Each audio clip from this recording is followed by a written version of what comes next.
En vue de préparer la 41e session de la conférence générale de l'UNESCO qui se tiendra à Paris en novembre prochain, la Commission nationale congolaise pour l'UNESCO est depuis ce 30 septembre réunie en Assemblée générale dans l'optique de peaufiner la politique nationale. 3 jours durant, les membres de cette commission nationale auront à l'ordre du jour plusieurs points parmi lesquels dresser le bilan annuel des activités du mandat écoulé, examiner le rapport du secrétaire général et aussi des projets de résolution relatifs au programme et budget. Comme il est de coutume, la participation du Congo est attendue dans les différents comités, comme l'a dit le secrétaire général, et dans les commissions. Donc, chacune de ces commissions conduira des travaux sur la partie du programme et budget qui les concerne, examinera les projets de résolution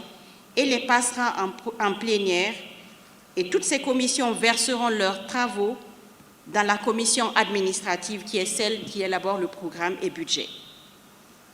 Et donc cette dernière validera au niveau de la commission ADM et donc la plénière à son tour validera donc le programme budget et l'enveloppe qui a été donc votée et accordée par les États membres pour donc la période biennale de la mise en œuvre du programme. Il est donc important que nous soyons préparés pour pouvoir y intégrer tout ce que nous pensons être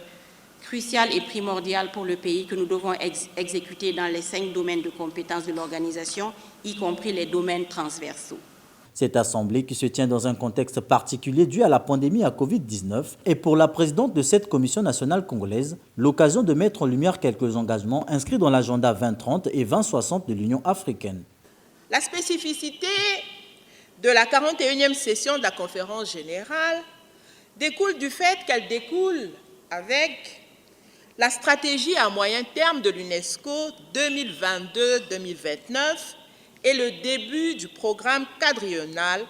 qui s'achèvera par le deuxième tiers du programme des objectifs du développement durable 2015-2030. Si le premier tiers de ce programme, c'est-à-dire 2015-2020, a servi à l'appropriation des objectifs du développement durable par les acteurs,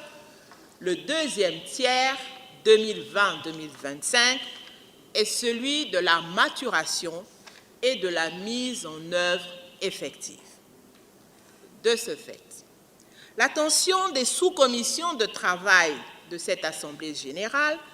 doit porter sur l'examen approfondi des projets de résolution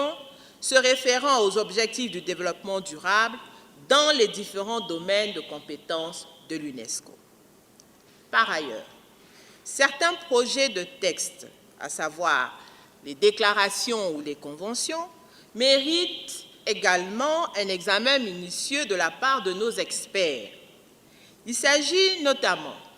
des textes portant sur les domaines suivants, à savoir l'éducation, les sciences